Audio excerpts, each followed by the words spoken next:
Have a new gavel. That's a big one. I'd like to call to order the meeting of the King George County Schools. And we'll begin with an invocation by Pastor Davis. And then after the invocation, then we'll have the pledge, which is from King George Elementary School chorus. So first will be the invocation, okay? Let's go ahead and stand. Let's pray. Our Heavenly Father, we do bow, and Lord, in thanksgiving, we thank you, Lord, for another day, another opportunity, Lord, to praise your name. And Lord, we're thankful for our school board. We ask you, Father, that you'd bless and give them wisdom as they lead this county. And Lord, as far as the schools and the education process here, we thank you for them. Every teacher, Lord, that works and labors, Lord, to teach and the students. We just praise you for it. We thank you for these young people here today, Lord. We just ask you, Lord, to bless in their time that they have here. And Lord, most of all, we thank you for the person of the Lord Jesus Christ who loved us, died for us on the cross, so we might have life and have it more abundantly. Thank you, dear Lord Jesus. In that name we pray. Amen and amen. Have the pledge, and after the pledge, Flag's right behind them. we'll have a moment of silence. Okay, you guys want to step forward?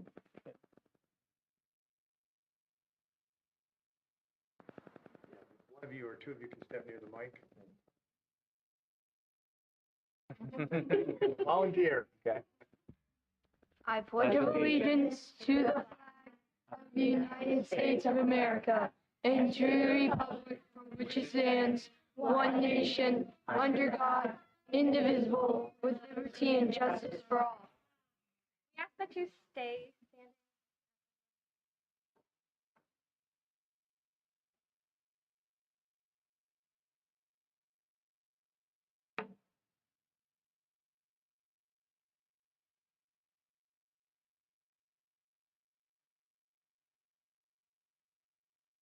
Thank you. All right, let's hear about the choir. Oh, everyone. Well, let's stand again.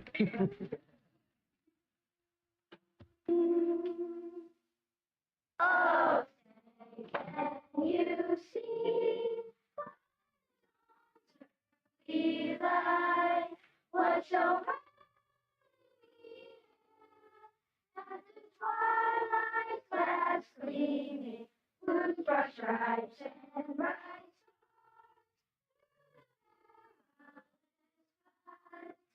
The rain gallantly streaming, and the rocket's red glare, the bombs bursting in air, gave proof through the night that our flag was still there. Oh, say does that star-spangled banner yet wave o'er the land of the free and the home of the brave?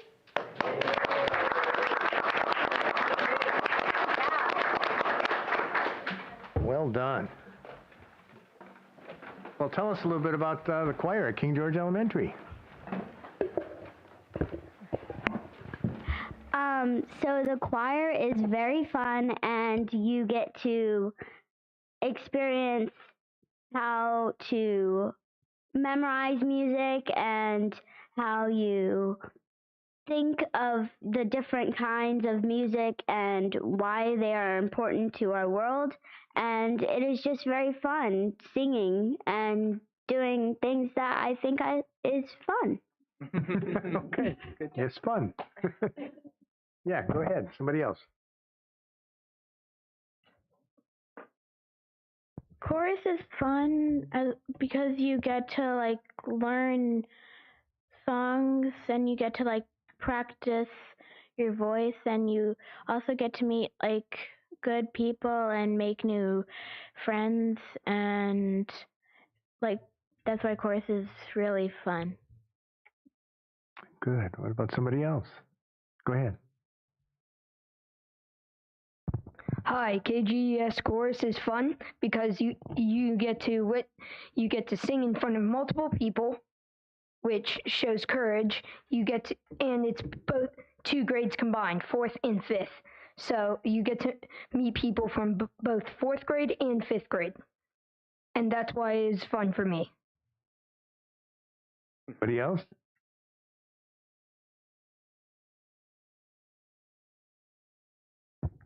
I think chorus is fun because of our amazing teacher, Miss Ashton, and because we get to have new songs memorized in our head, and it's just you get to learn new songs that you've never learned before. Wow, that's wonderful. And how many of you are going to continue singing or be in choirs in the future? Oh my, that's wonderful. Wow, I love that. It's great. Okay, what was the, you mentioned why you think it's fun, but if you could name one thing that's gone on, and some of you have been in it for maybe a year and a half or so, some just recently, in your experience of being in choir, what was the one, either song or place or one time that you had the most fun? All right, this young lady hasn't said anything yet. Why don't you give us your names too? Well, no, you don't need to do that. Never mind, just go ahead. So, we did the Night of the Arts, and we sang all of our chorus songs, and that was really fun. The Night of the Arts, good.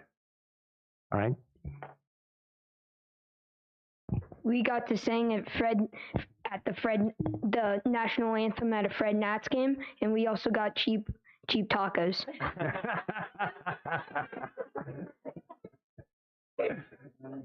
Cheap tacos.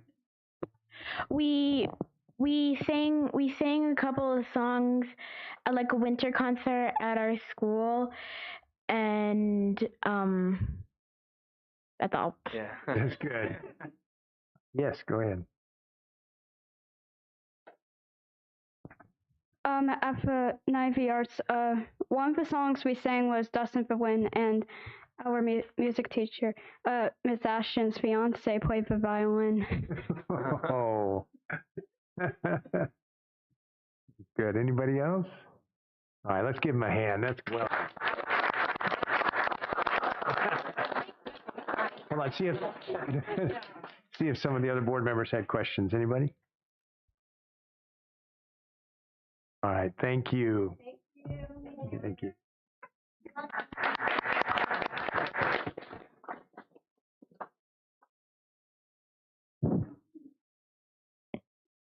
Dr. Boyd, do we have any, excuse me, yeah, do we have any public comments? It's over there. Thank you, Bob.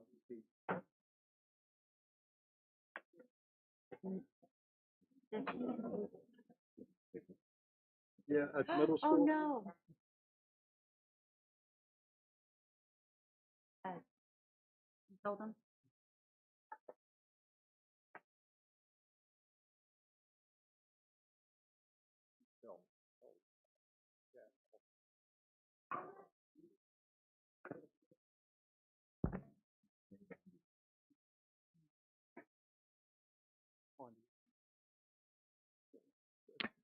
All right, let me say a couple words about public comment, and then we'll start. If you wish to speak as a comment, you obviously signed up already, and we recognize, you need to be recognized by me, and it'll just be in order. And the speakers are asked to identify themselves by name, state their relationship to the school division, such as a staff member, student, parent, community member, et cetera, and indicate in which magisterial district that you reside in. And commentary during public comment time is generally limited to 3 minutes. Or to an amount of times that deemed necessary by me. But we're going to keep it at 3 minutes today. I would also remind you that please refrain from using any names during public comment. You're free to say whatever you want, but refrain from using particular names of either individuals, whether they're community members, staff members, teachers, administrators, school board members. Try to refrain from using any names. First one we have is Sherman Davis. I'm going to talk about Peter. Is that a name? You can use. Yeah. I'm Sherman Davis, pastor Tabernacle Baptist Church. I'm in the Dahlgren district. And the book of Epistle of 1 Peter was written to Christians who lived in the Roman provinces. And the Apostle Peter was trying to encourage them in a time of great persecution and great stress and suffering. So he's writing to encourage them to be faithful, and sometimes we can get under the gun, so to speak. And So I'm here tonight to encourage you to be faithful, keep on keeping on. Peter was written about AD 62, 64, in that time frame. And of course, in AD 64 is when what we call the notorious bloodbath took place. That's when the Apostle Peter was crucified upside down, and the Apostle Paul was beheaded. And that's probably some history they won't learn in the school. But anyway, that happened. And for what reason were they crucified and beheaded? Well, it was for talking to people about the Lord Jesus Christ. And so that's what happened. So the apostle is writing them, and he says in Peter chapter 3 and verse 13, "And who is he that will harm you, if ye be followers of that which is good? But if ye suffer for righteousness' sake, happy are ye, and be not afraid of their terror, neither be troubled.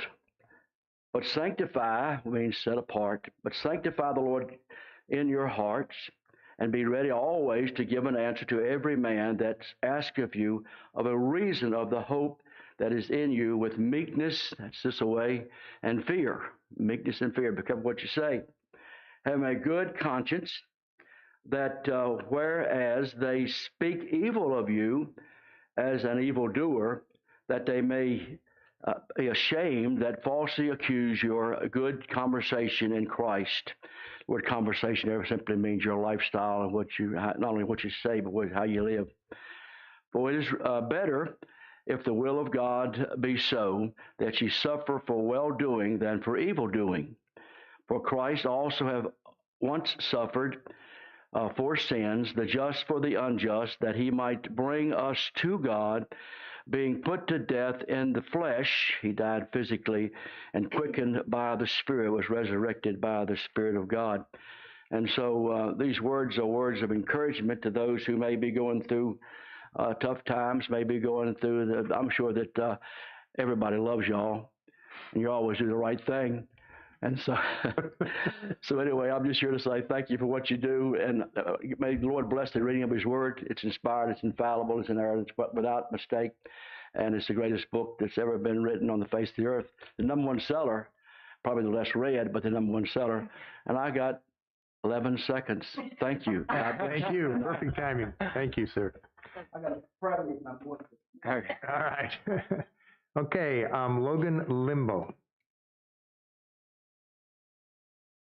Good evening. I'm going to be quick, and I do have flyers for you all. I'm sorry. That's I work okay. at an SWC, Dahlgren. I'm not in your county, but I'm here representing them for Dahlgren. We are trying to get more of a student foot traffic presence for our Dahlgren downtown this year. It's not until October of next school year, so I've been coming to the school boards early to try and get on your calendars because it is on a Friday. So it would be a short field trip, and so that would be scheduling and whatnot. I have gone to the surrounding counties, so I'm with you guys now, and a little bit about the event. It's over at the Old Silk Mill downtown in Fredericksburg. This is our third time doing it, and it gives us an opportunity to bring history from Dahlgren and NSWC. We do a lot of STEM activities for the kids, so we really want more traffic. Last year it rained, so we didn't have much going on. I think we had 2 school buses from Post Oak, and then we had a homeschool group come. But we bring one of our range boats down, our explosive ordnance team, they come with their robotics. We'll have our Sea Perch, which is underwater robotics. And so all these things, it's from 11 to 3. And so I just wanted to kind of put it in front of you guys for next year and see if that's something that you might be interested with your schools. So, and I'll give you these. Okay. Thank you. Thank you so much. All right, I believe we had an email that you wanted to read. If you could read their name and then what district they're with. I think it changed from Road District. It's not. It's Millbank. And my name is George Granger. I reside at 13276 Millbank Road. Good evening. I want to thank you I want to thank the school board members, Dr. Boyd, and the King George Elementary School administration for planning to move the county preschool to a healthier environment. Before you vote to approve this action, please be mindful of some concerns. Number one, please keep advocating for a new preschool building. The past Board of Supervisors worked diligently to complete studies, develop plans, and acquire half of the bond to begin construction. Please refrain from yielding to the new Board of Supervisors and accept their indifferent and haphazard approach. Solid leadership is a must. Two, finding room for our program at King George Elementary School was a considerable feat. However, there is not enough room to move the entire program, and a class was left behind. A VIP program should have been included, but unfortunately, the teacher and a pair will be separated from the group. Imagine the gut punch they felt knowing their inclusion in the plans was overlooked. Please work together to keep our program together. Number three, safety. Many safety concerns are associated with bringing young children into a school not designed with them in mind. The number of exterior doors at King George Elementary is concerning, with several students with tendencies for elopement. How will security be addressed? Additionally, the distance the students have to walk between locations and classrooms is great. Additional support with any transition out of school will be needed. Thank you again for your support, George Granger. Thank you. Let me get his name down here just a moment. Oh, Joyce. Of course. I'm sorry.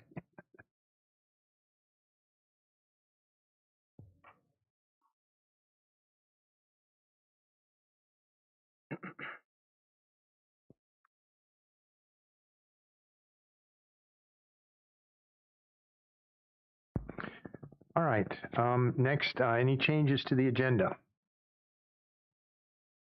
Mr. Chair, you do have a revised motion for closed session in your packet. I see it.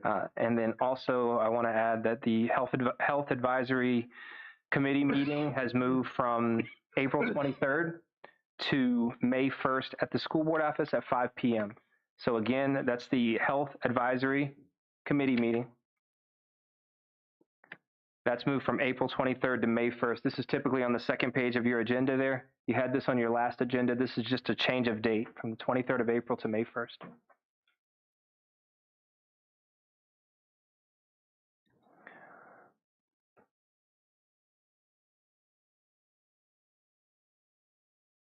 Okay. All right. Any other changes?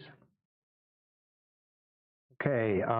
We have changed the way that when we go into closed session, and it's near the beginning. So right now we're going to go into closed session. Do I have a motion?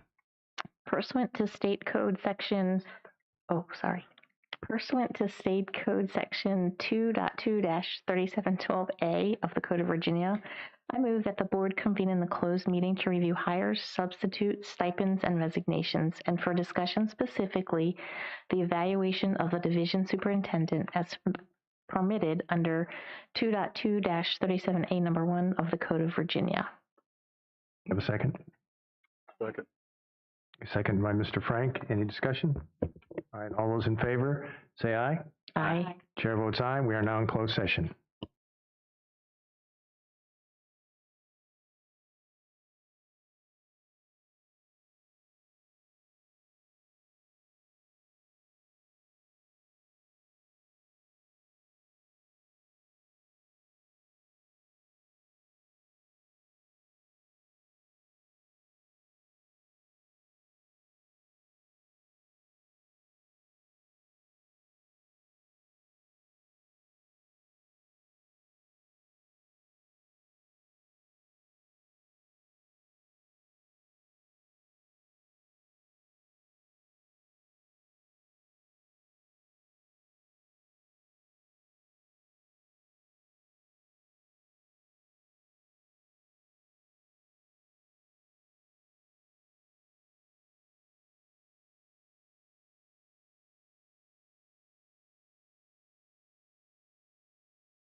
now I am. Check. All right, do I have a motion to return to open session? I move that the King George County School Board return to open session and certify that pursuant to State Code Section 2.2-3712D, only public business matters lawfully exempted from open meeting requirements under this chapter, and only such public business matters as were identified in the motion by which the closed meeting was convened were heard, discussed, or considered in the meeting by the public body. Second, certify. So certify. So certified. And I also certify, Ms. Hoover, I don't know if you certified, did you? All right, all those in favor, signify by saying aye. Aye. Aye. Chair votes aye. We are now in open session. Do we have a motion to approve the personnel as presented? I make a motion that we approve the personnel as presented. Do I have a second? Okay. All those in favor say aye. Aye. Chair votes aye, and they are all approved. All right. Now, we will go to some discussion items, and the first one, if you'd go back to our agenda, is the 24-25 Title I Grant, Part A, Improving Basic Programs. Boyd? All right. Nobody has Title I? I have it Title I. Okay. Good evening, Chairman Bush, members of the school board, and Dr. Board. Thank you for this opportunity to discuss the Title I grant with you. The purpose of the grant is to provide all children with significant opportunities to receive a fair, equitable, and high-quality education and to close educational achievement gaps. The use of Title I funds is used directly to impact student achievement. It provides students with an enriched and accelerated academic program. It provides additional service that increase the amount of quality of instruction. It significantly elevates the quality of the instruction, and it also affords parents substantial and meaningful opportunities to participate in their child's education. It provides financial assistance to school divisions and public schools with high numbers or percentages of children from low-income families to help ensure that all children meet challenging state academic content and achievement standards. The funds are not to be used to supplant the local budget, rather they are to supplement the regular educational program. The award of the 2024-25 grant application is based on the 2023-24 grant award. This amount is $451,635.25. This funding amount most likely will change when the final allocations are given in the fall, and then at that time the grant will be revised. So I'm going to kind of move forward since it's a long night. I know most of you guys know we do have two instructional models within Title I. We have the Targeted Assist model, and that provides supplemental instructional services to targeted at-risk students. Potomac Elementary and Sealson Elementary are Targeted Assist schools. Our school-wide model provides instructional services to enhance the entire academic program. To qualify for that, the school must have low income of 40% or greater. And King George Elementary School is a school-wide Title I program. Just to give you a little bit of background of how we kind of develop that application, the Title I programming and the application process is a collaborative effort with our schools, students, and families. Each identified school has a Title I committee, and we have a division Title I advisory committee. Each of these committees includes teachers, administrators, division reading and math specialists, parents, and other community members. Committees meet throughout the school year to identify program needs and student progress. Since COVID has been academically challenging, the need for remediation and explicit instruction in reading and math for our at-risk students continues to be a challenge. At this time, I'd like to take one little brief minute because they have been here the whole night with me. I would like to recognize Dr. Andrea Manion. Manion, come on, stand up. She'll be coming to you next board meeting talking about the Virginia Literacy Act. She is our coordinator of language arts, and Ms. Karen DeClute, she is the elementary division math specialist. And with them, we are our little mighty team here, along with all the building math and reading specialists. Well, too. Thank you so much, and thank you for staying all these last 2 hours. So I wanted them to stand because we had our last Title I meeting, and I wanted just to highlight a little bit of that for you. This year, we're really proud. We serviced 634 students with Title I funding. 356 for reading, 189 students for math, and 89 for both subjects reading and math. And Title I allows us to provide daily intervention with small group with explicit instruction for using high quality instructional materials.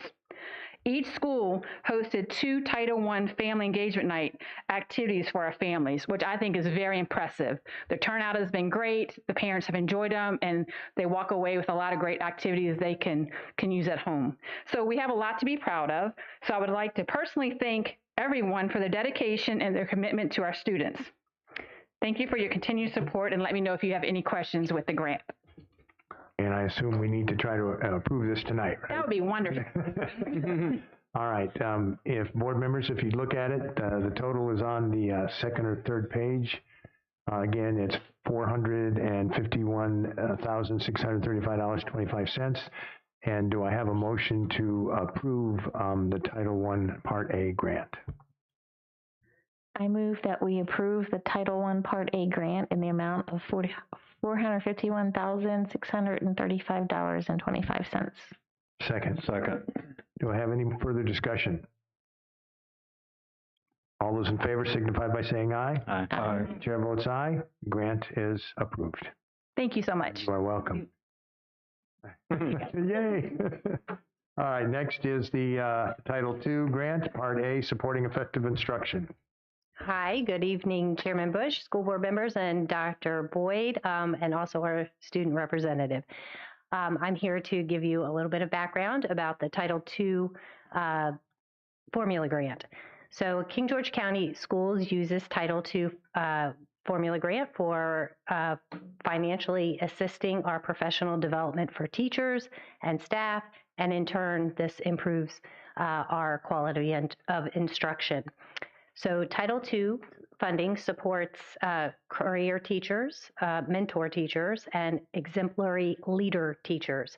Funds are not to be used to supplement the budget, just as with the other formula grants that we've talked about. The award for this year is based on last year's funding, which is $104,211.68. This also will change depending on the allocation that is provided to us under the new formula this school year. Some of our goals for Title II this year will be that we want to support our teachers in becoming licensed and endorsed. We want to support in recruiting teachers and retention efforts.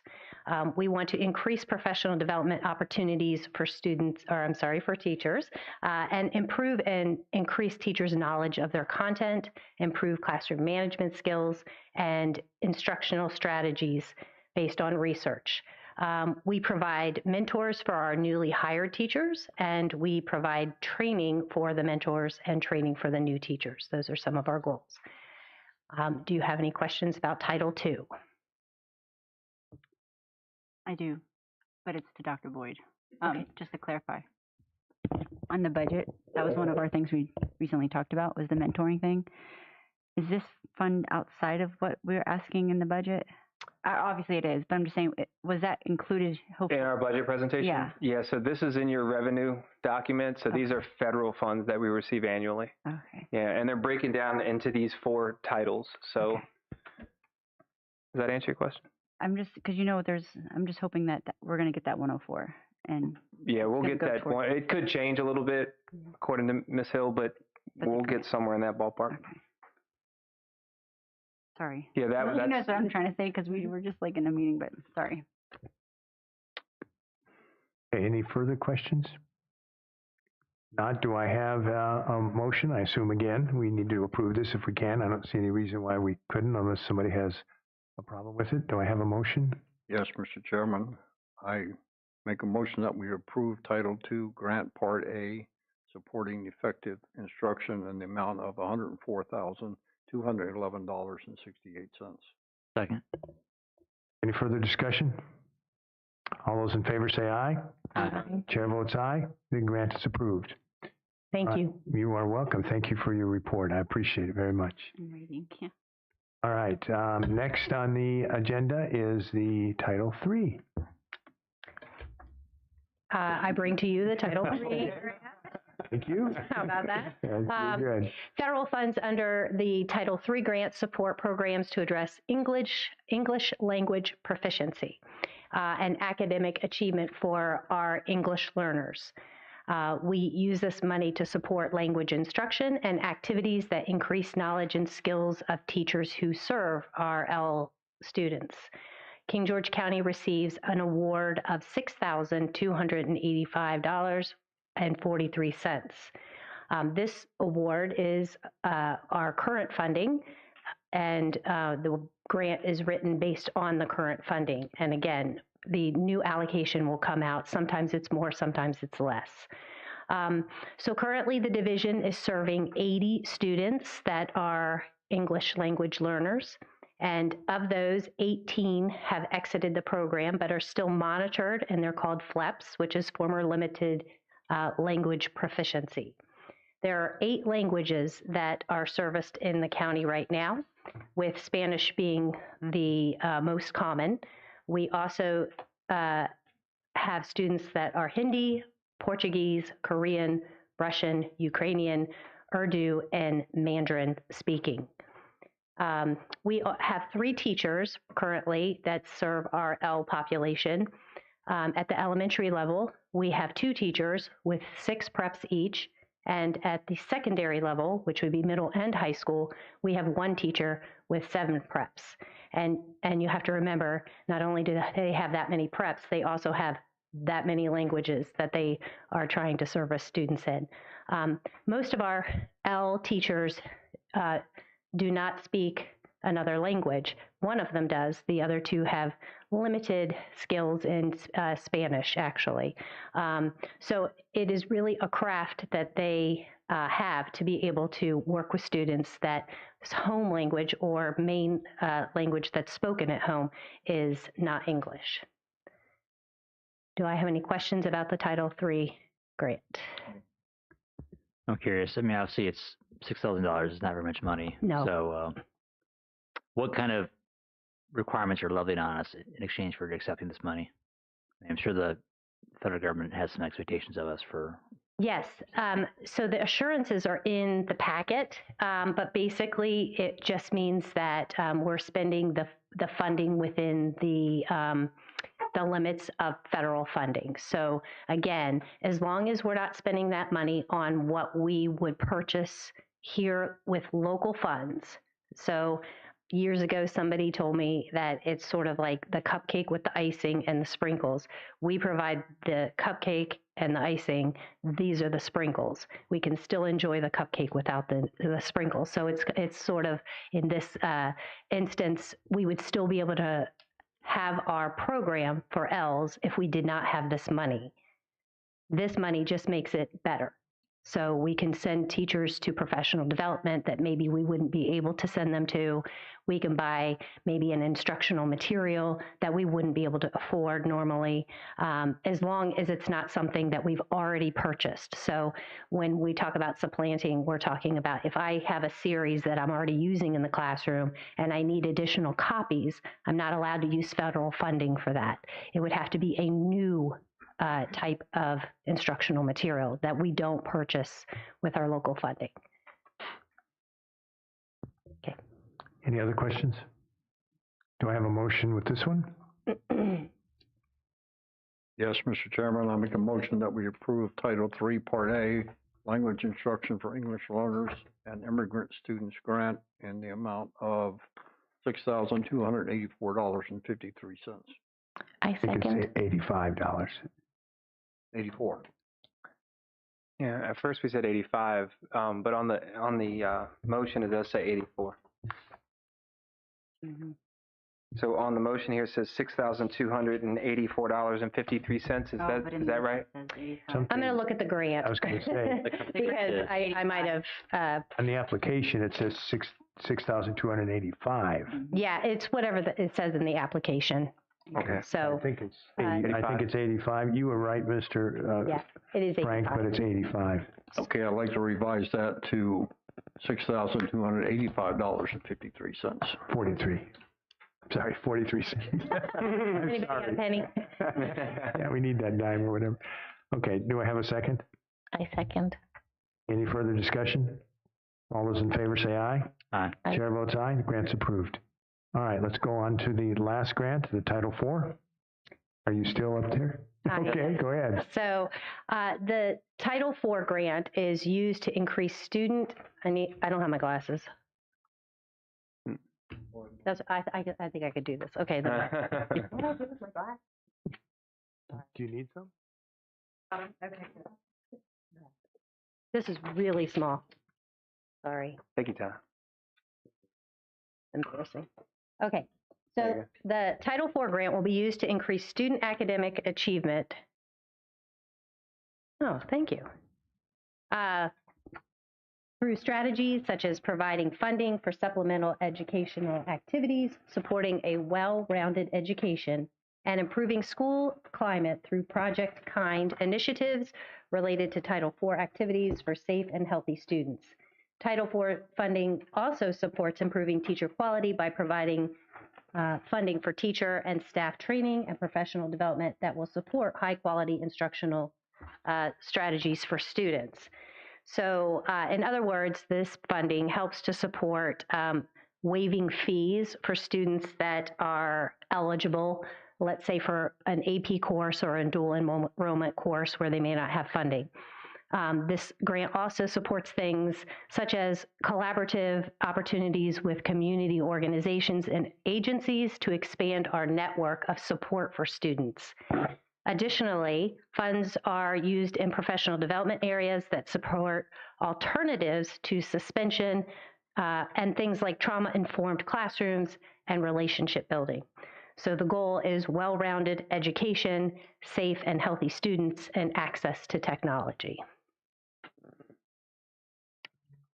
Any questions? I do. Sorry.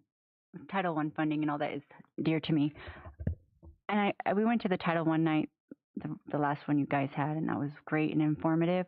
How do we reach, or how do you guys reach the parents that don't show up to let their kids have this opportunity? So that is a challenge. Yeah.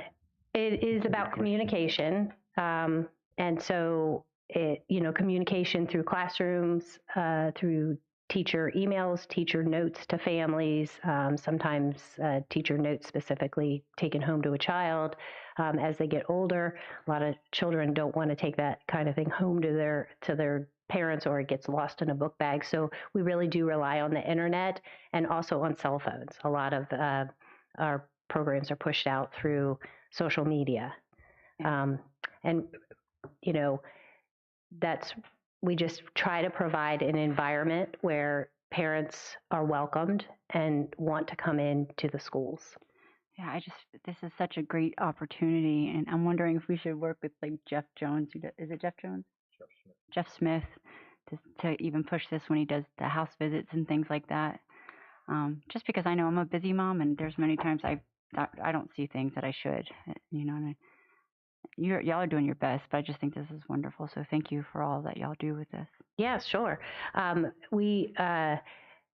It's not just about what happens in the classroom. It's the whole child, and that's what this grant, particularly in Title IV, is for. Mm-hmm. So, can you give us an example of one of these things you spent money in this particular title, maybe last year, just something that comes to your mind? So, I didn't write this grant, and I don't oversee this grant. So This is Ms. Fisher. This is Mrs. Fisher's. Right. But I can tell you that we have used this funding to supplement for students that need tuition assistance for dual enrollment courses. Good. So that would be one example. And then we have sent teachers to specific professional development to help them be equipped for working with students when they are in need of extra support. Good. Any further questions?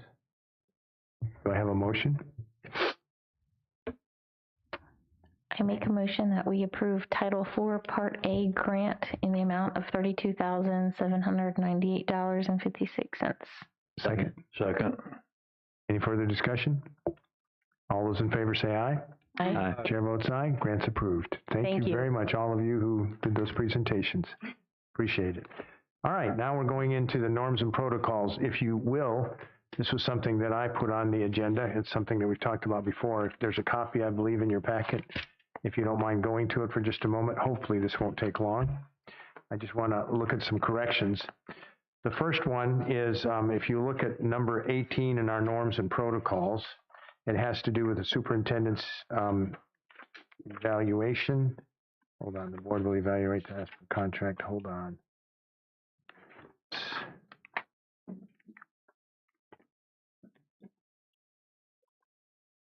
Used to say by the, did they already corrected? Okay. All right, it's already been corrected. The board evaluates the superintendent annually as per his or her contract. Okay. It used to say in the old one I had, it said June 30th. Yeah, I think we did fix that at one time. Okay, good. The problem is the contract does say June 30th, so. No, I got the contract right here. Let me read it. Not the contract. I'm sorry. Yes, the contract, we're going to discuss that at the next meeting. I'm talking about as far as the policy. It's policy CBG. Let me read that for you right at the top. And it does say something about when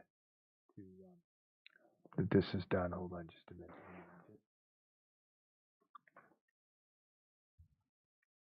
Some CBG-F, and it says the King George, this is this evaluation of the superintendent. The King George County School Board shall evaluate the superintendent on a twice annual basis.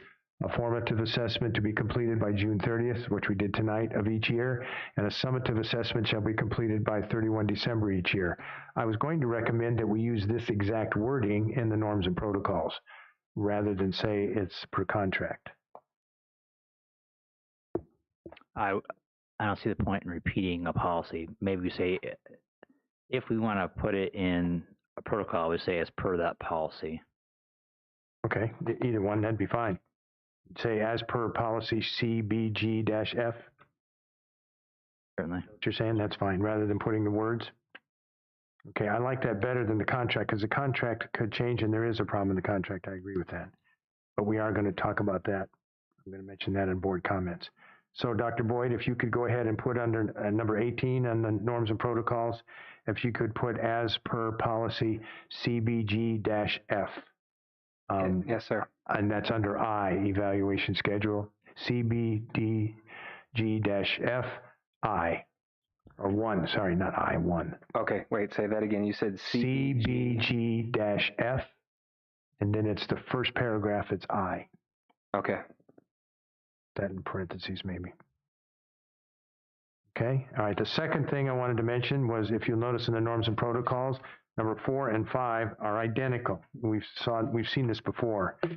So I tried to look back, and they've been identical since I've been on the board. I don't know how we missed this in that meeting 2 years ago. That would be, you weren't in that. It's just Mr. Rolls and myself, I think, are the only two that were in. That was with Dr. Benson when we talked about this.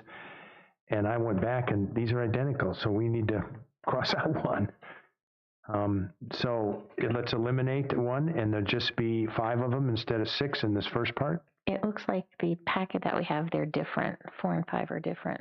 Are they? Online. Which? It's one is responding to public and employee comments at board meetings, and the other is responding to staff or community comments outside of board meetings. This is You're looking at the protocols. This is the norms. I'm sorry, this is the norms in the first page. I am sorry, Ms. Hoover. That's my fault for not making it clear. Okay. It's the first page. Under norms, it says we will be aware of the different roles that we play as individuals. It's identical to number 5. Okay. So let's eliminate one of those, Dr. Boyd, and just have 5 of them under norms. Yes, sir. I looked as far as I could back, and I didn't see any. I don't know why that was there like that. Okay, the last one, and this is just something, actually I was considering, it's number 3 under protocols, 1, 2, and 3. Said the board packet is distributed no later than the Thursday prior to the meeting. I'm just thinking about the meeting we're having today, which is a Wednesday. I would simply like to change that to 3 school days or working days prior to the meeting, which is what it's supposed to be anyway, rather than saying Thursday, because we do have several meetings that are not on Monday. Yep. So let's just change that to 3 days in advance or 3 days prior. Yeah, and I don't know that needs to be school days, because probably for us, especially for working, we're more likely to look at the weekend anyways, as long as it's 3 days, period? Okay, that's fine. Is that all right with everybody? Yes. What about work sessions? Mr. Chairman, I've got Sure. this was written was done in June 27, 2022. There was only 2 people presently on the board to include Dr. Boyd at that time. Is it possible that we could take a work session and go over these and fine tune them a little more? Yeah, that'd be good. Let's make these changes for now and then go to a work session to look at all of them. I think that'd be a good idea. All right, so we made these changes, and I think it needs to be a motion. I'd feel comfortable if it was anyway for all 3 of these changes, and that would be the change to for number 18, and then the change for 4 and 5 to eliminate one of those, and then the change in number 3 to just say 3 days in advance. Do I have a motion? Chair? Yes. But looking at 3 there again, like I said, I'm good with just talking about straight days, but since it's currently Thursday prior to like a Monday meeting, what if we said 4 days? And that'd be consistent. Have it 4 days instead of 3? Right. And I think also our normal process here is that we make changes, we get a clean copy to vote on. I think I prefer to do that. 4 days. Does that sound good? That is fine with me. Would you make that change, Dr. Boyd? Okay, do I have a motion to change the norms and protocols as amended? Mr. Chair, my suggestion was that we just wait for a clean copy to come back and then we... I'm sorry, to change it. For all the changes that we just suggested for a clean copy next time, that's fine. I was trying to move ahead instead of like what was mentioned earlier, it says no action, no action. That would be fine. Could you make those changes and put that in the next meeting, Dr. Boyd? Yes, sir. All right. All right, the other one is the survey. This really needs to go out sometime in the month of May. Ideally, I'd like it to go out next week. And if you get a copy of that, there's the superintendent survey, there's the staff survey, and there's the board survey. The questions are identical. So we can read them. There's, I don't know if you want to go through them or not. Is everyone here? There's 23 questions. Did you want to go through them? I've looked at them, and I think they're valid, and we could use exactly the same questions. But has the board had a chance to look at them at all? Not? I have. I looked at them. Okay, the problem is I was trying to get this survey out. If we wait much longer than next week, Mr. Rolls, I'm concerned. Do you want? I don't have any, my main concern from last year was that we didn't have a survey for parents. What can we do about getting one made up for parents? Same one, right? Sent out to all, that's a good, well, let's first of all agree with this one. So we'll agree we'll use the same questions. I don't recall having any concerns from last year, but I have not looked at them again. This doesn't need to be a motion, really. It just needs to, we're going to use the same survey so we can send that out. Okay, this is an interesting point. Should we send this same survey out to the parents with the same questions? It's nice to compare that, but how would we do that? Would it go to all of the parents? Yeah, I haven't looked at this, but I'm guessing that we probably want to ask slightly different things of the parents. Would, if we're going to do that, that would also need to be done before the end of the school year, which means we're pressed for time again. I'm not disagreeing, Mr. Rolls. I'm just wondering practically how would we do that? Well, if we can't do it this year, then we can't. But we mentioned it last year, and this time I'd like to have a plan to. Yeah, I apologize. I did not remember that. That's a good point, though. Dr. Boyd, do you have any input on this idea as how? First of all, we'd have to. Your suggestion, Mr. Rolls, is that we come up with maybe some different questions for the parents. That's part of it, right? I think we need to go through this and decide whether these are adequate for the parents as well. There might be some differences. I'm just suggesting. Maybe the idea would be this: parents is not quite as serious as getting it out before the end of the year as staff, leadership, and the superintendent and the board. Dr. Boyd, this is just your idea about this. If we were to go through this sometime, say even in the end of May or whatever, and actually come up with a parent survey and then send it out over the summer, do you see that that would be a problem? Because that would still be before your summative. It's more the question of, do you think getting a survey out to parents during the summer after school's out would have a problem? I think it's important to make sure we have the right set of questions that we want to ask parents. I think it's going to be more relevant and more meaningful for them if we spend some time maybe in the same work session that we talked about to develop a survey instrument. I think there's certainly a valuable stakeholder group that we need some feedback from. I have no issue there, but I think it's very important to make sure that we have the right set of questions. Good point. So you don't think it's a problem to send this out, say, in June or whatever? They're not going to be as engaged with school during that time. That's my question. Yeah. So there's that issue. I mean, I'm not sure. And we could certainly try. I mean, we could send it out. It doesn't mean it'll be answered and returned, but, you know, we can try. What's the feeling of Mr. Frank, Ms. Davis? Any thoughts on this? I think I'm with Jesse and Dr. Boyd on what he just said. I think waiting for the beginning of the school year would be bad timing, and also waiting for the summer. But I do think it's important to just throw it out there and see what we get. Yeah. Because we'd have to have a session to talk about the questions. That's the problem. And I agree with that too. At the next meeting when we're talking about the norms and protocols, add it in there. No. Okay, if we do that, then you know what I think would be valuable is for each one of us board members to look through what we have for this current survey, because it would be different questions, as Mr. Roll suggests, and you guys come up with some suggestions so that when we do talk about this at the next board meeting, we'll have concrete things we can say, you know, I think I should add this or whatever. I'm confused with, is that policy or is that procedure? I think just having this as a survey, I don't think we need to necessarily have a motion for this. This is something that's going to be part of the superintendent's evaluation, and we're going to get input from the parents. Okay. So other ideas from other board members, we'll look at this over the next 2 weeks before the next board meeting and come up with some suggestions for maybe other questions we might ask parents.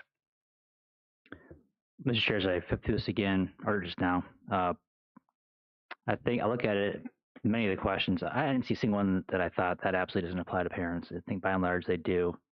So I agree that once it gets later in the summer, parents, the response rate is probably going to be very poor. So I would be fine with just using this year, maybe just add one extra question that says, where it's a wide open, you know, free answer thing where it's not a multiple choice. It's just, you know, we have two questions that say whether superintendent's greatest strengths, which is just a free answer, as well as what are the superintendent's areas for growth, free answer. But I think add one more where it's open like that, where it's just, what other feedback do you have about the superintendent?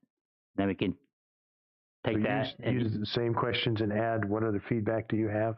Right, or it's just wide open. And then I think that would be good feedback for us we can look at that and it would help us decide next year if there's a better set of questions we can use. I think it'd be good, better than nothing for this year. So that would be easier to use this same survey and just add that one at the end. What do other board members feel? Chair, I think that that's a good idea so that we can get it out soonest and get feedback before the end of the school year. Okay, good. Other thoughts, Mr. Frank, Ms. Davis? Sounds good. Okay, I will talk with Ms. Higgins, because the process of getting this out to parents is going to be quite different, possibly, than it has been to staff and teachers and leadership and the board. Okay, and we will do that. We'll add that one question in, and then we'll get that out along with these others. So this will be the exact questions for the staff members, and exact questions to the leadership, and exact questions for us. Now, we're going to fill this one out for board members. We don't have to do that now. In fact, I'd recommend that we wait until maybe the end of the summer. It will give us even more time to do this. So we're going to send out the staff member survey, the leadership survey, and then also the parent survey next week. But we will hold off on the board survey until the end of the summer. Is that acceptable? Any comments about that? Okay, then that's what we'll do. I don't think that requires any motions, but it does require a consensus. All right, let's move on. Okay, superintendents, so I did that. Okay, preschool. Now the last item, Dr. Boyd, finally. Okay, so I'll see if I can frame this in some brief statements. I think when we're looking at the preschool project right now, we probably need to look at it through two frames. You know, the first being the long-term plan, And so if I could just hit on a few of those talking points right now that we probably need to consider moving forward when we're considering the long-term plan for the preschool. So coming out of that joint meeting that we had with the Board of Supervisors, I think at this point, our next milestone is the referendum. If you remember, the Board of Supervisors suggested via the school board that we consider a referendum for the preschool / fourth elementary school in King George County. So in that effort, today I met with Mr. Asavi and Mr. Stevens from Mosley. We talked about some of the information that we would need in order to consider placing this item on a referendum. So that information is a basic cost estimate and a timeline, and also some programmatic things that Mr. Asavi and I are going to work out. As far as the long-term picture is concerned, I would say right now there's no doubt in anyone's mind that we need additional square footage, right? What that ends up looking like is going to be an important question moving forward. And I've had a few conversations with Board of Supervisors members, school board members, and there's been a conversation about, dividing the preschool up amongst their neighborhood schools. And there's also been a conversation about, building a fourth elementary school with a preschool wing on it. Both of those involve the building of a new facility. I think we probably moving forward, now that we have a little bit of time, the important question that I think the board needs to answer and probably research is the pros and cons, and I don't mind providing some of that research and information for the board on the benefits of having a preschool inclusive program within the same building of a new elementary school, or the value of distributing that preschool program throughout the county at their neighborhood schools. So in other words, the students that live in the Potomac attendance zone, preschool students would attend Potomac Elementary School for their preschool program. So I, again, had a few conversations with folks. I think we need to talk about that moving forward. That's long term. Is there any questions right now on the long term process moving forward? I have one. You and I spoke briefly about this, but just for the rest of the board. So basically what you're saying is there's really two options. Is that one is we obviously need more space. So we're going to build an elementary school that will either house the entire preschool program as a separate wing, or just a larger elementary school that will, but then we're going to have to do some remodeling at some of the other three schools, or a little bit, so that then there'll be preschools in each one of the four elementary schools, the three we have in the current new. So those are really the only two. What would be the difference in cost? You don't have to give actual figures, but would they still be about the same cost? That's what we hope to get from Mosley. I don't want to speak prematurely. I'm not quite sure what those costs will be or what it involves when you speak of remodeling and things at the other schools.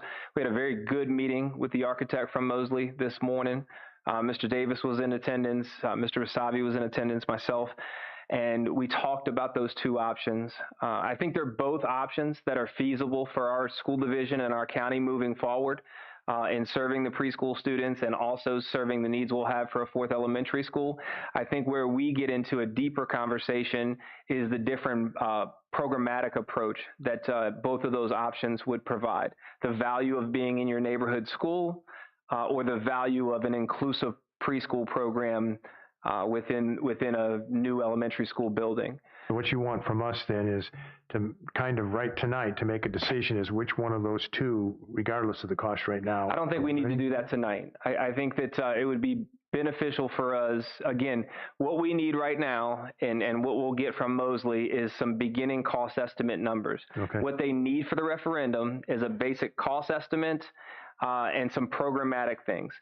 The information for the referendum is not due until August to be on the November ballot. So I think it would be wise of us to probably get some information from our preschool director, from our preschool teachers, and also the community, and see if we can explore some other options as it comes to those two different models.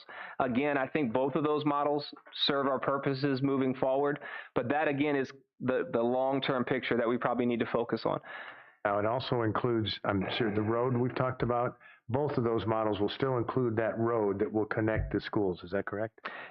Yeah, so I think anything that we decide to build on the 47-acre property that is behind the middle school, the existing middle school, should most certainly include the inter-campus traffic pattern, where all of the traffic from the high school, middle school, and whatever that new facility is would be connected, which would alleviate Route 3 and 206 from a lot of the school traffic. Right now in the expanded feasibility study, that cost estimate for that inter-campus connector route is about $2.5 million. So that's just a ballpark moving forward. One last thing, and that is the school board offices. Neither one of those include moving the school board offices. Currently, neither one of those options include moving the school board office right now. Dr. Ward, which one of these options are going to give us, the county, the most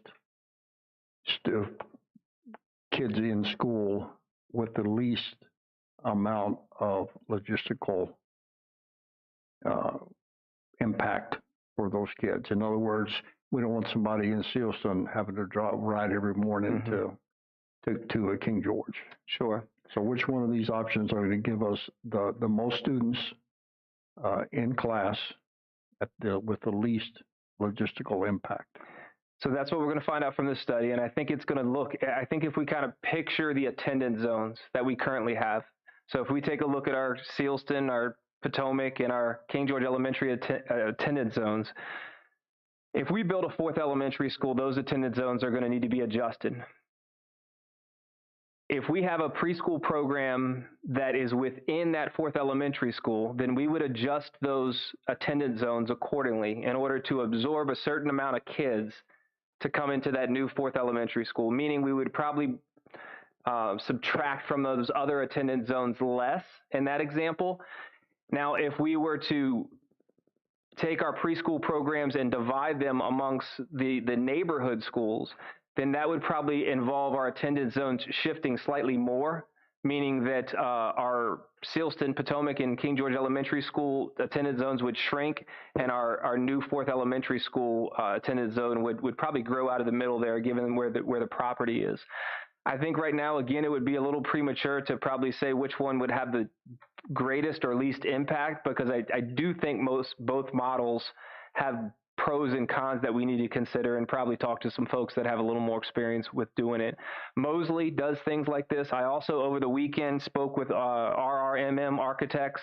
This is a very common practice that they explore. They don't only do architectural studies, they do programmatic stress studies to try to find out how attendance zones need to change, and really what certain designs or considerations and models that we would present to them. They can do a better cost analysis and kind of demand analysis on our community. So I think we're going to get that from Mosley today. When I spoke with Mr. Rasavi, we're going to use that same fund that we've been using for the expanded preschool study. So we'll get that information specifically from Mosley. I've got some good contacts with RRMM architects. They're certainly willing and able to help us in this process as well. In fact, some of the information that you have in your packet after that map of King George Elementary School, I'll show you, and I'll talk about that in just a minute.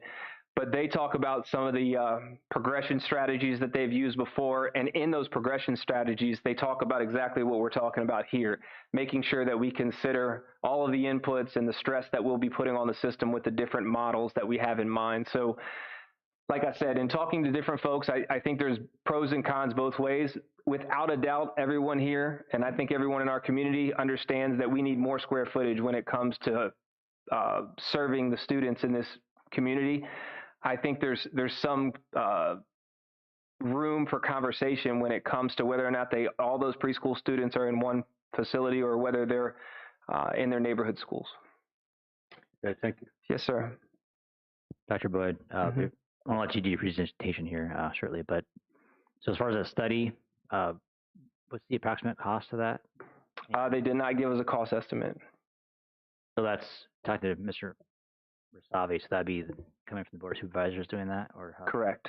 Yeah. So again, if you remember, at this point, I think it was 2 years ago or a year and a half ago now, through the capital improvement process, they approved a feasibility study and a certain amount of money. I think on the front end, it might have been 60,000. 60,000, 65,000, something like that. And with that same fund, at this point, we have completed the initial preschool feasibility study, the expanded feasibility study, which included the 4th elementary school and the traffic pattern and the school board office. And now, based on what I heard today, they'll continue to use that fund for this updated study. And again, in talking to Mosley, this is something that is very common as far as really making sure that you really appreciate and understand a project of this magnitude and what it would mean for the community moving forward. Do you give any kind of indication as far as how long a study like that would take? They know our timeline, and everyone that was in the meeting today is very aware that we need to have this information turned into our county registrar by August in order to get a referendum on the books for November. So my indication was that they'll be within that timeline. As far as August, is there a more specific date, or it's just sometime in August? There was not a more specific date than August. Or you want to go ahead and finish with? Yes, sir. So that's kind of the long-term picture right now. Short-term picture, I think regardless of how we go moving forward, we've got quite a few months, maybe a few years before we are entering a new 4th elementary school or preschool at this point. When you talk to either Mosley or our RMM, they'll tell you that a project of this size can easily take 3 to 5 years, depending on what step of the phase you are in. So with that said, we went right back after that meeting and started to explore some different ideas for removing those our vulnerable students out of the preschool. We'd certainly like to figure that out, and I can tell you, we sat right down after that meeting that we had last Monday night, and I couldn't be more proud of our leadership in the division. We started sitting around a table and really explored a number of different opportunities in the county or in our school division. We even called and spoke with some folks that are private businesses that may have had some options, and we were really moving pretty quickly on a number of different options for in the short term. And I can't stress enough that this is a short-term plan. All of these plans have challenges associated with them, and for those reasons, they should be only considered temporary.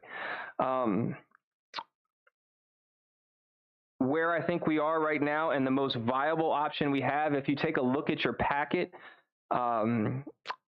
we have a map of King George Elementary School. So Mrs. Wages, Mr. Monroe, Mr. Steyer, and myself sat down and really devised a plan that I think takes into consideration the programmatic needs of the preschool and also the current or existing programmatic needs that King George Elementary School has.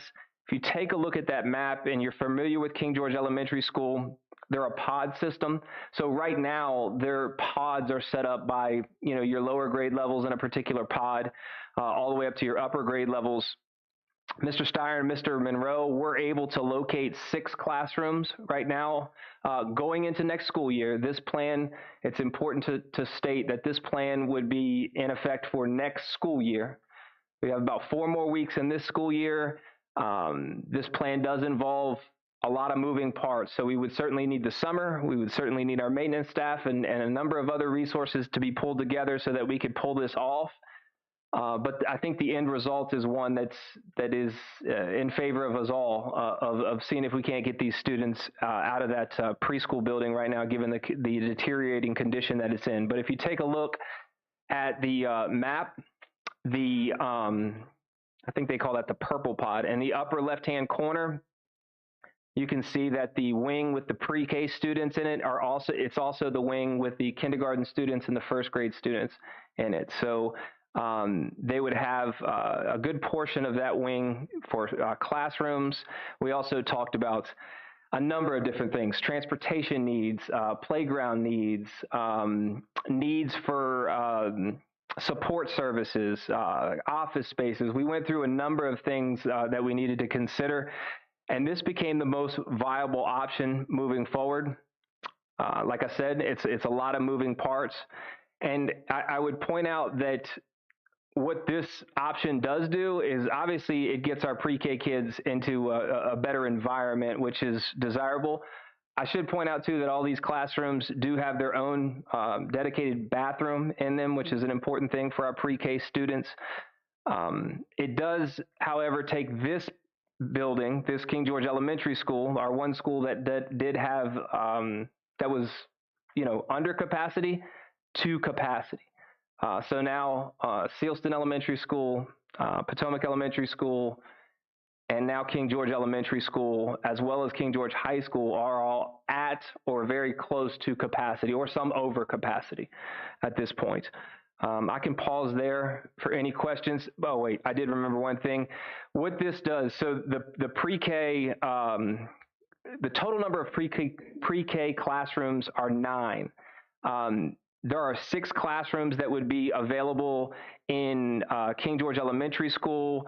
This would involve our Head Start program and our VPI program still remaining in the school board office, because we still need 3 additional classrooms. We need a total of 9.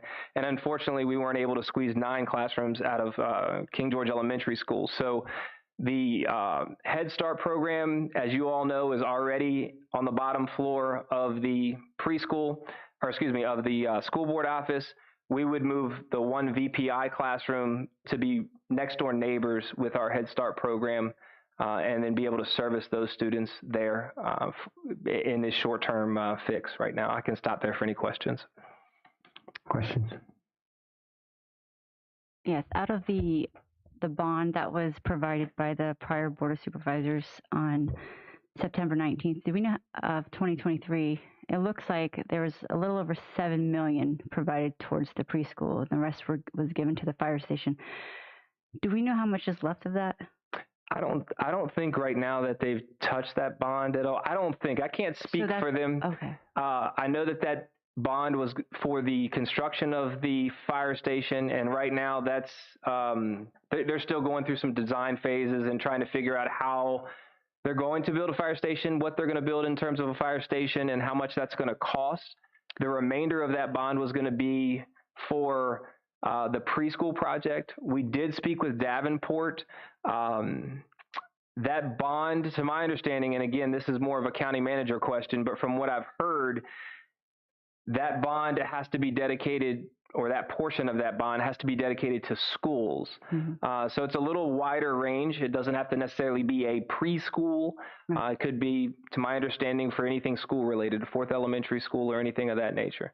Well, just because the email that was read today said that it was half of the school funding was provided, and when I had asked the county clerk, she sent me the bond. It says design and admin was $1,250,000, inspection and testing for the preschool was $250,000, and the amount for construction for the preschool was $6,750,000. And this is and if anybody wants to see it, you can go to the Board of Supervisors meeting on December 5th of 23 and read the minutes, and it'll show you exactly what was given in that bond, and it was really about $7 million towards the preschool. So when you were talking about using this feasibility study, where's that funding coming from? That came out of the CIP, and again, that's on the county side. I couldn't tell you exactly where they pulled that fund from, but that was through the CIP. My understanding is that the bond, and again, this is county manager stuff, but I don't even think we've begun to touch that money from a school perspective. I don't believe. I don't know. That you just cleared that part up for me, but I was just trying to, in case anybody's confused, what we were given was right at $7 million for the preschool. Gotcha. I think the feasibility study, I remember specifically, it was $60,000, and we had not used all that, and that's what I think Dr. Boyd's referring to. Is there's still some money left? I gotcha. Okay. Yeah. That's correct. We wouldn't have to necessarily touch that, although I have a feeling it may go over that $60,000 once we do this new feasibility study, but there is some money left there. Okay. And that was given to us by the Board of Supervisors before they even applied for the bond, so that we could have the initial feasibility study. Okay. I had a question about the population at the King George Elementary. I assume that you took into consideration the growth there, right? So yeah.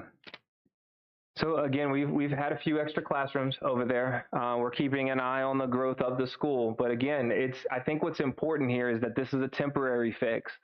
It's one that we need to continue to make sure everyone is aware of, because in the short term, like I said, Mrs. Wages and Mr. Monroe and Mr. Steyer have done really kind of amazing things in trying to figure out every square nook of this building to be able to use. But it is, at best, temporary, because our growth rate in this county is rather high. And so if you didn't catch what I said before, Sealston Elementary School's over capacity.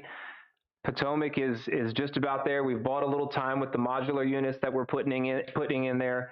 But this plan here, it does get our students, our preschool students, out of the existing preschool, which I think everybody desires at this point. But it puts them into a situation where it now puts this building near capacity. I noticed that there's 4 kindergarten and 4 first grade classes, but all second through fifth all have 5 classes. Mm-hmm. I guess that I'm assuming that therefore the numbers in kindergarten and first, at least expected numbers, are expected to be lower. Or that's correct. Okay, I just wanted to make sure I understood that right. Okay, what do you want from us? Are you presenting this? This is great. So this is just the information for us, or eventually making a decision of which one of those 2 options we want after you get more in? So right now, in terms of the long-term option, I just would like you to be prepared and start considering those 2 models and what you think are the pros and cons, and maybe how we would like to move forward long-term. Do we want to consider building a 4th elementary school with a preschool wing? What are the pros and cons of that?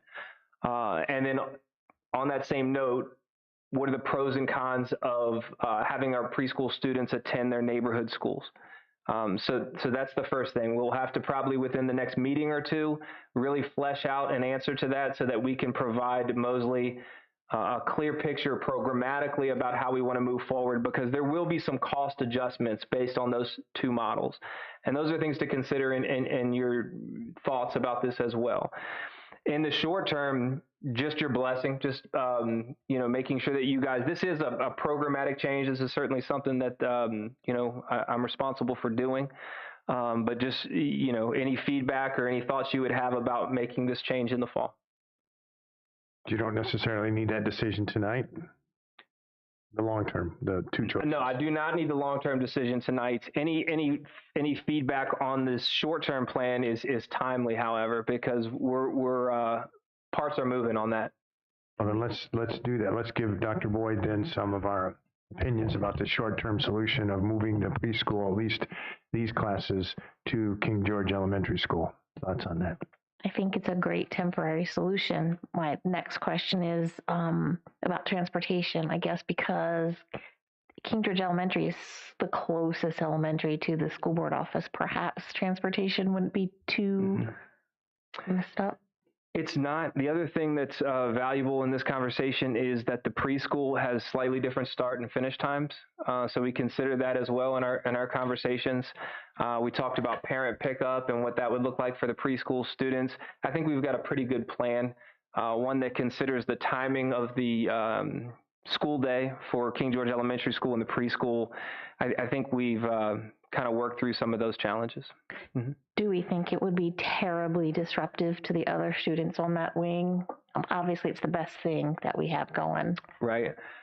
I don't think it'd be any more disruptive. Again, you just never know. We talked about maybe some of the entry and I guess regress locations or exits and entrances in that part of that building. We considered staffing needs and maybe how we need to space staff out in order to make sure that we're supervising students as they're making, because this is if you know King George Elementary School, this is kind of in the back left corner of that building if you're standing at the front door. So it's a good distance between where the buses pick up and drop off and where the existing parent pickup and drop off is. So we've taken those 2 things into consideration with our plan for entry and dismissal. Other questions? Go ahead. I just have one more thing. I think it's just a comment that I assume that then the students would be able to use the cafeteria, would be able to work that in, because I watched at the preschool how they were served their food, and this is even a better option than that too. It's a better option. Miss Wages and Right. we talked about that. I think the model for them is still to eat in the classroom. They want to. Yeah.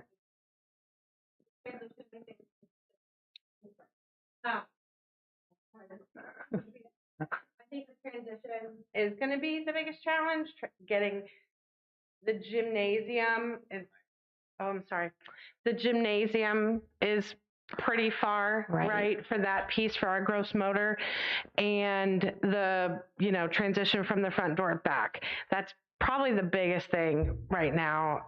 So the least amount of transitions, one of those being the lunch breakfast type thing.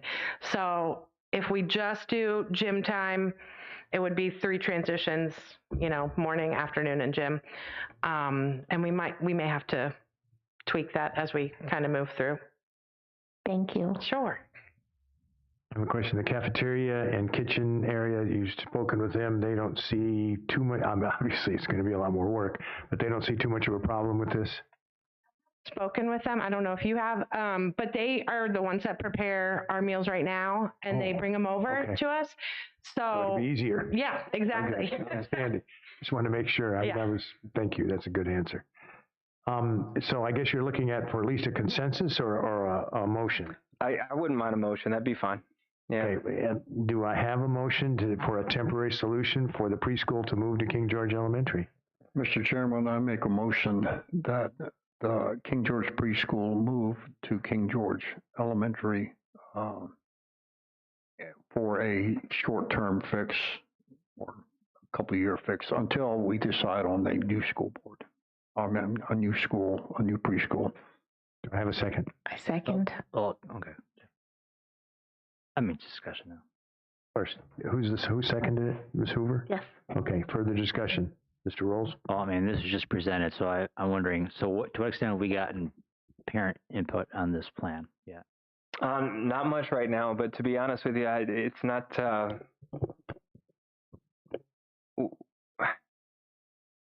Mr. Rolls, if you go there and look at this school, you'll understand why that this is happening. We need to get our most vulnerable kids out of there as soon as possible. That's what I was going to say is that right now there's not anybody in this community that doesn't want to get those kids out of that building as soon as possible. So I think, I haven't spoken with anybody that says that I want to keep I want to stay in that building right now. And I'm trying to watch what I say, but I think it's time that, I think from our standpoint, we've got to get the kids out of that building. I know that this is going to be a slightly different change for a number of people involved. It's not the perfect solution, which is why we can't continue to stress enough. It has to be short term. It's going to change some people's schedules, but it's the safest, most feasible opportunity that we have right now moving forward. So I think it's the best option we have. Further discussion? But there's no benefit, how much benefit is there to approving it tonight versus giving it a meeting for people to give input if they want to? Impact our. I don't think it's going to change the outcome. I think we can certainly have a parent meeting and speak with folks. That's not a bad idea moving forward. But I think we have to do this. Mm-hmm. I think it's something that we have to do. So we can certainly walk our parents through and talk about what this is going to mean, and certainly solicit any feedback that they have a slightly different perspective on that would be valuable in this conversation moving forward. But I don't know that there's a whole lot of options to debate at this moment, and there's really a sense of urgency. And really all we'd be talking about is removing some of the kids over to the school, and then details could be massaged. Mm-hmm. Real quick. Go ahead. Is this option out of the, are we not looking at this one anymore, the original feasibility study? What's still there's a couple things that are still valuable in that. Number one, the initial cost estimate. So are you looking at the expanded? Is that they both have the same cover page? One of them is the expanded. With the So the expanded still has some valuable information in it. That's from Mosley. They do have that cost estimate for that 4th elementary school. The only thing they're basing that cost estimate on is a cost per square foot. So why are we throwing it out? Why are we not considering it? we can consider it. What do you mean, as far as a standalone preschool? Yeah. Yes. I had the impression from the Board of Supervisors that a standalone preschool and the need for a 4th elementary school was not the direction that the county wanted to go into moving forward. Was my impression. If I didn't get that the right way, then we were all at the same meeting. It depends on that meeting. I just, Mr. Collins said, "Tell us what you need," and I feel like this is what we need. I mean, why not? All they can say is no. Expanded. They didn't say no. They basically said, "Tell us what you need." Right. That was the last thing TC said. But what's the difference between the expanded of that one and one of these two options? It's because it's a preschool by itself, and then the elementary school, which is going to grow, can have room to grow. Because what they did express, in my opinion, was, hey, make sure this is what you need, because we're looking long term, and we all know it's going to grow more long term. So, in my opinion, sticking a preschool and another one together, it's another temporary fix, maybe 10 years or something like that. I don't know, but that's not where I'm going. You're assuming that. I'm just wondering why we're not looking at this option anymore. But you're saying costs, and you all felt like the Board of Supervisors directed us to go away from this. My impression was that cost was going to weigh heavy into that decision, and by far, it's not an option that doesn't have to be considered moving forward, and it's certainly one that, as the consensus of the board, we could deliver to them. It will undoubtedly be the most expensive option. Yes, but however, also we're going to do a referendum. Mm-hmm. That's going to help a lot too. I think if we educate the people, this is what we need. I mean, how do y'all feel about this study? But there's a motion on the table, right? Yeah, there is a motion on the table that doesn't have anything. Okay. We're going to have further. Those are good points, Ms. Davis. Very good. And what I hear you saying is that rather than just looking at those two options long term, maybe we should add this one also, kind of a third option. And we can do this first and then come back. Yeah, but let's maybe the next meeting, because that's what Dr. Boyd, I think, is saying, and that's a very good point. Maybe at the next meeting, let's talk about a third option. I don't know if that's what he said. He basically said he didn't feel like the Board of Supervisors was leading him, that this is a good idea. But we're the ones that make the decision. But yeah, you're right. That's right. Yeah, so we can certainly present that option. That if the school board desires to present any one of those three options or all three of those options, that is of our preview. Okay, so who was involved in creating the only two options? Who was aware of that? Was anybody on our board aware of just those two options as being presented, or did somebody else know? Ms. Davis, if we could, those are great questions, but let's go ahead and finish this motion right now. Okay. And then we can possibly talk about that a little bit more, but let's complete this short-term motion, and then we'll Matt's always good at that when it's not him talking. Okay, is there any further question about the motion on the table, which was to move the current preschool program to King George Elementary School, which is only the preschool part and does not include Head Start and VPI. And that has been seconded. Any further discussion about that? It doesn't include Head Start and VPI? What did you say about the VPI, though? Head Start and VPI would be at the school board office. Where they are now. Okay. Well, VPI is not there now, but Head Start is now. Further discussion? All right, all those in favor say aye. Aye. Chair votes aye, motion carries. And so it's a short-term solution, as Mr. Frank emphasized, and which I think is so important. All right, why don't we, Ms. Davis, any further comments you want to make about that? I want to respect your comment about that, and that's important, so go ahead. I just feel like even at the last meeting, me as a board member was not involved in the negotiations of what we wanted to really ask for the board of supervisors. I went in and I was the only one that argued for the $1.7 million. I I felt like the negotiations were made ahead of time for only 500,000. That's what the board wanted to give us. TC was kind enough to give us 200,000 more than what we presented, in my opinion.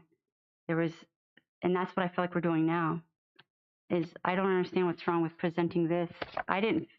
Maybe I do understand that the budget is, we understand that's happening, but when a board of supervisors says, tell us what we need and make sure it's long-term and make sure it's everything you need, why aren't we going with this? This is what we need. Okay, I think Ms. Davis has a good point. Why don't we next time look at, I think we all still have copies of that.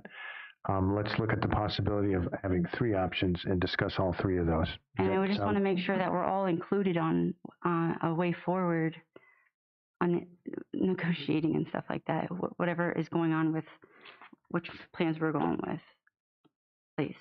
All right. Is that all right, then, Dr. Boyd? So we'll look at all 3 of those then, okay? We'll bring that to the board meeting. Okay. All right, that'll be next time. Thank you, Ms. Davis. That's some very good points that you made. Just to restate that, though, Mr. Chair, could you just say quickly what those 3 options are? Yeah, we're going to look at the 3 options. First of all, the first 2 that Dr. Boyd mentioned, which one of them is that we will look at having the preschool housed at all 4 of the elementary schools, still building a 4th elementary. And the second one is that the preschool would be housed only at the 4th elementary. And then, of course, that involves redistricting. Both of those plans still involve that access road. And then Ms. Davis is saying that also look at the third one, which has 2 separate buildings, which is the preschool and the 4th elementary, along with the road. So those, we're going to look at all 3 rather than just 2. Okay. All right, any more thoughts on that before we leave it? Okay, then we'll have that as a discussion at the next board meeting. Thank you, Ms. Davis. Those are very good points. Okay, let's go on to the superintendent's report, or excuse me, committee reports, my fault. Committee reports, let's start with Mr. Frank. Any committee reports? Yes, sir. I went to the technology meeting on the 18th of April. Really good, really presented well by Ms. Happ that was there. One of the things that middle school is dealing with is students circumventing the filter and network on their laptops. In other words, what they're doing is they're using their phones to hook in, and which bypasses all the filters that are there, and they can get whatever, anything on their phone they can get onto the laptops.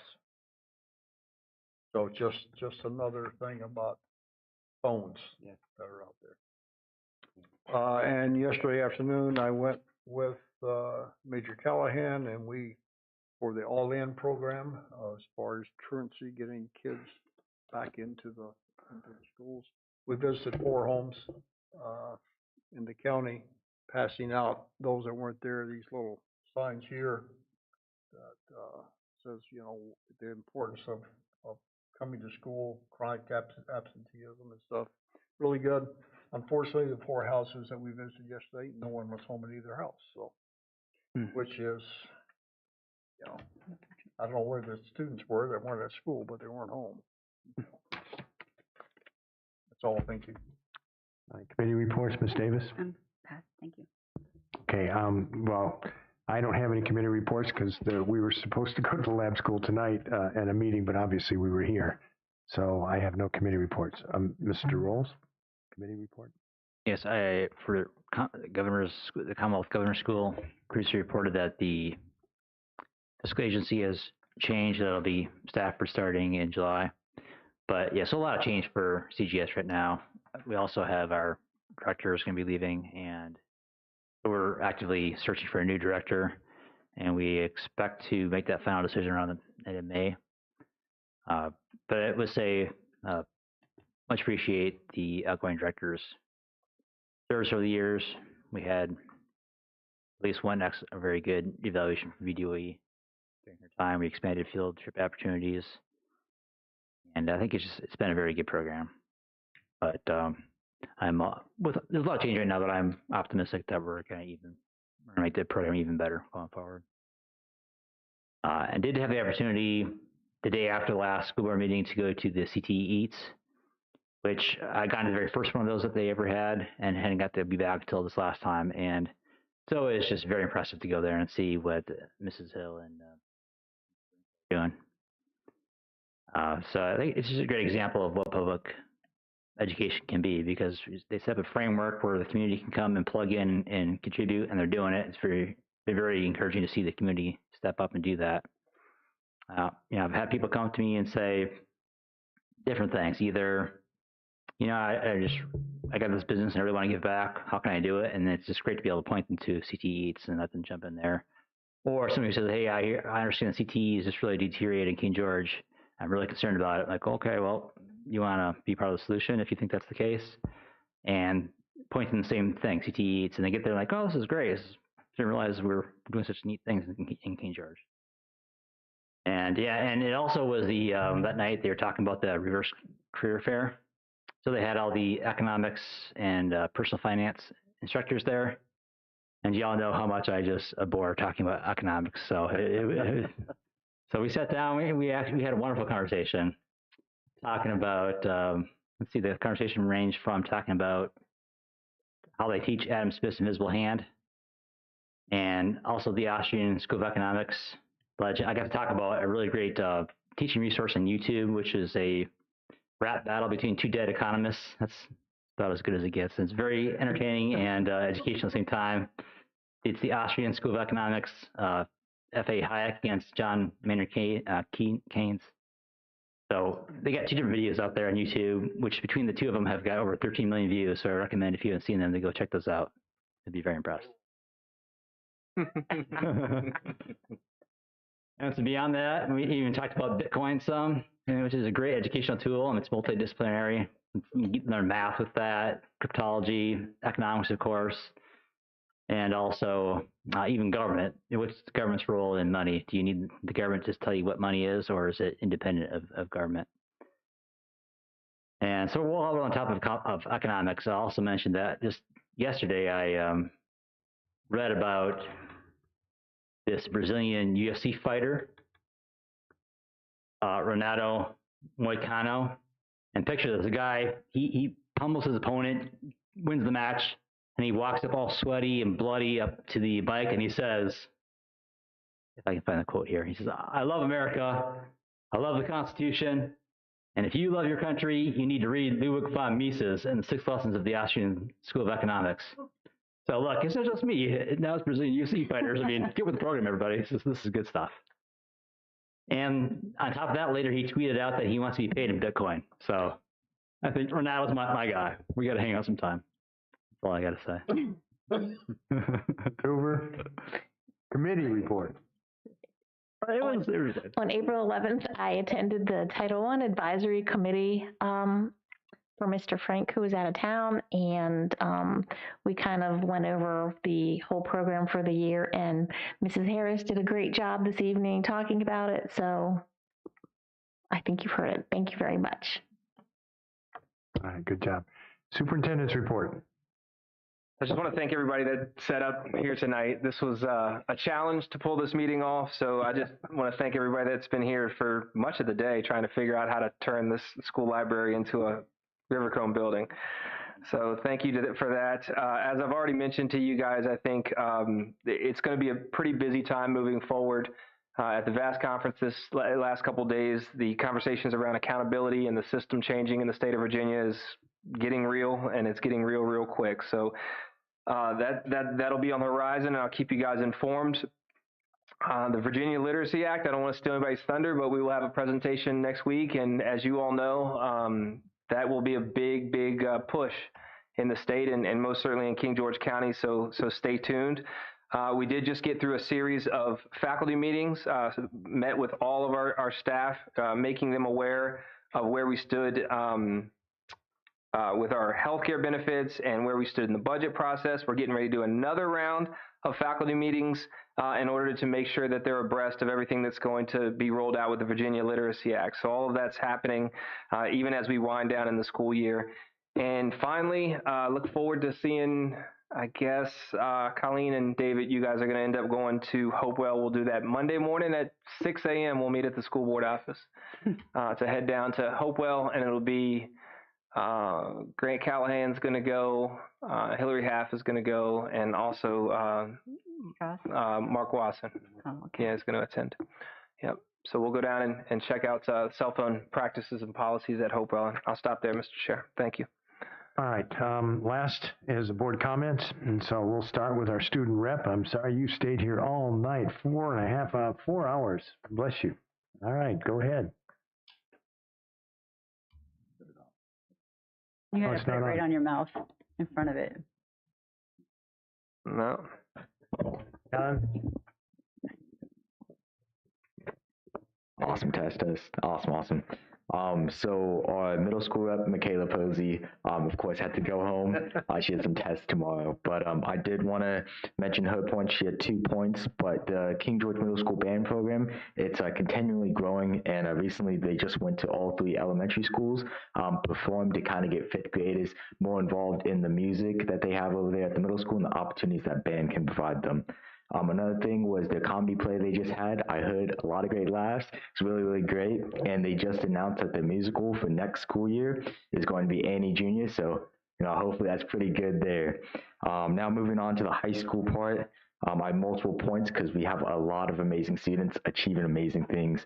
But recently, last Saturday, our Skills USA team went up to the State Leadership and Skills Championship, and we had many people place in that. So some state medal holders for gold in engineering technology design. The team with Rushi, Kaden, and Wyatt got the gold medal for that.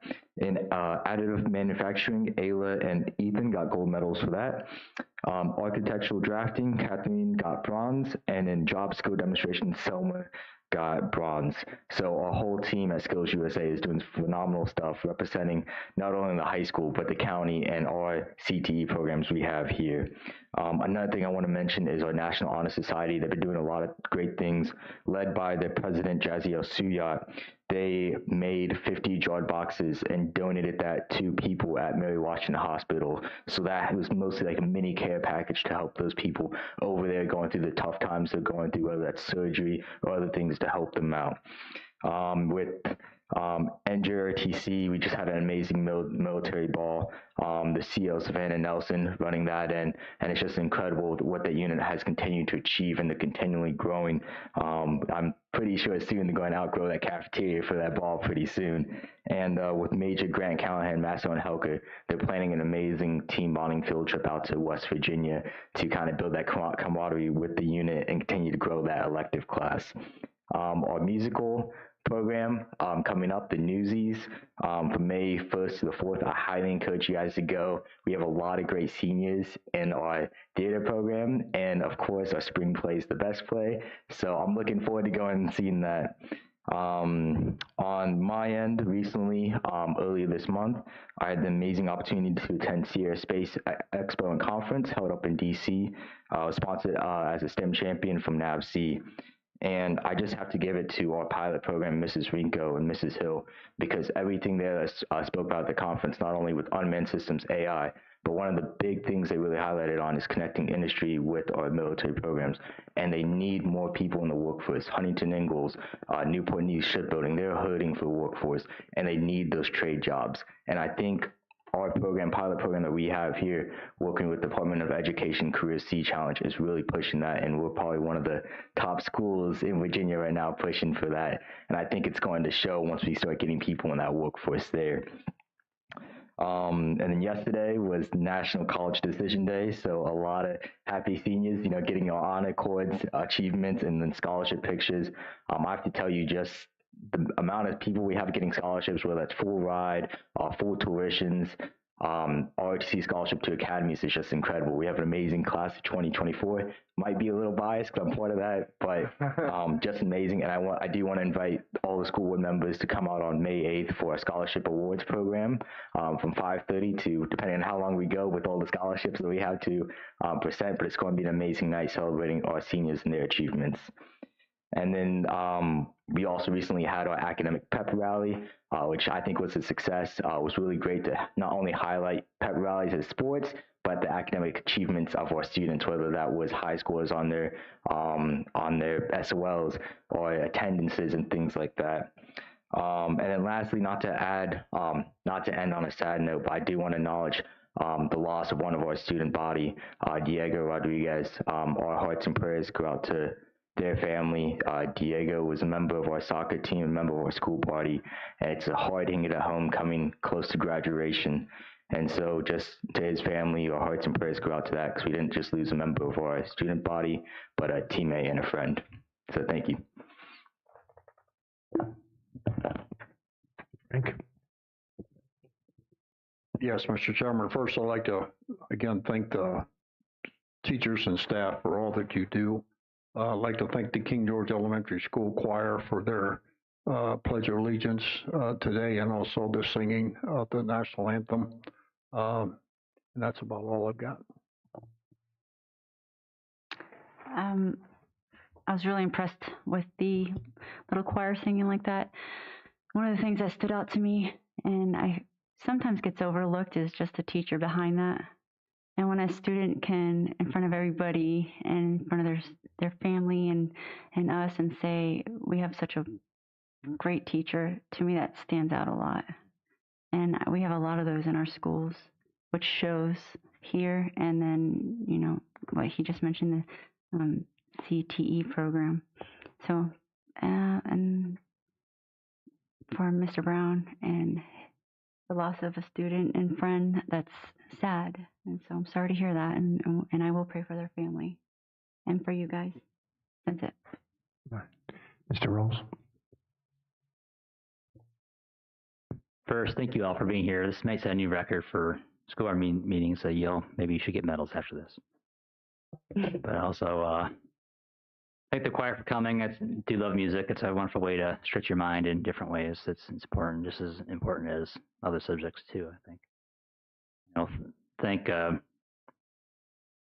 Ms. Granger for the comments on preschool. We're all, I think, quite aware now that that's something that we need to address, and obviously we're actively doing that now. And I'm also looking forward to the Newsies. I think that's going to be a great one.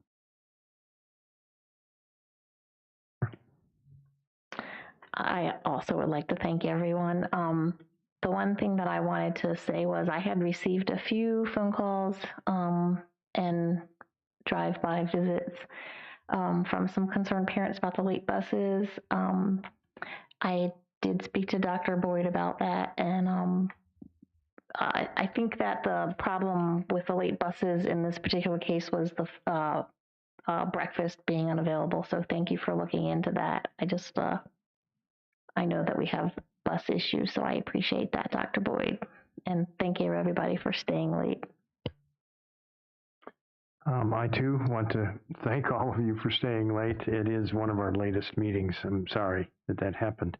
But I knew when we started out it was going to be. In fact, this is just about the time I thought we would finish. There's a couple of things. One is that we need to start working on the superintendent's contract, and it really needs to be done and approved before the 1st of June. So you're going to be all receiving a copy of the superintendent's contract. Over this next week, will be sent by Miss Bushrod.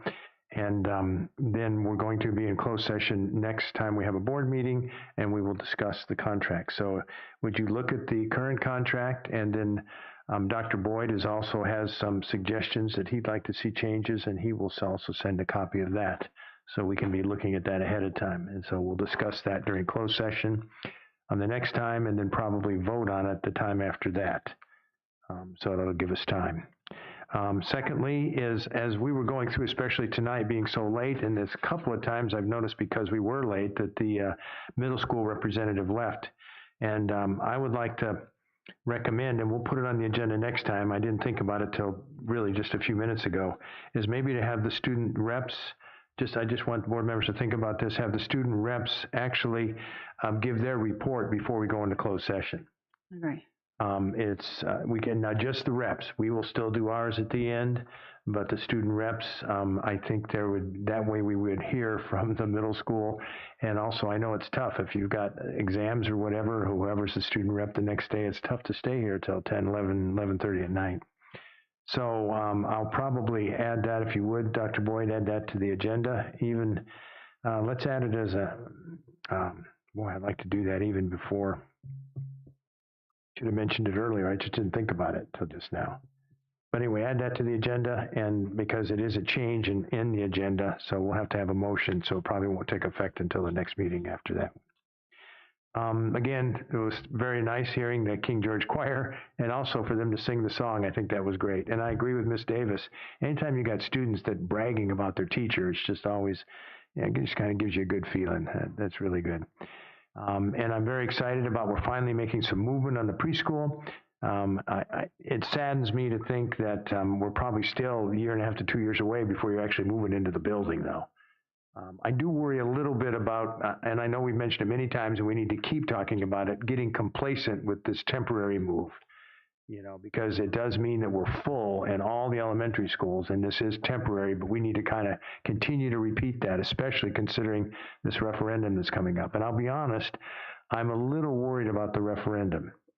I think it's totally appropriate that we're getting the opinion of the community, but at the same time, when you think about it, they're going to see that as possibly raising taxes or whatever. So there's going to be we need a kind of all of the King George County schools to get out there and talk to parents about this as a tremendous need. And kind of we need 1,500 people or however many are involved indirectly or directly with this school to get out there and be advocates to say, you know what, this is extremely important.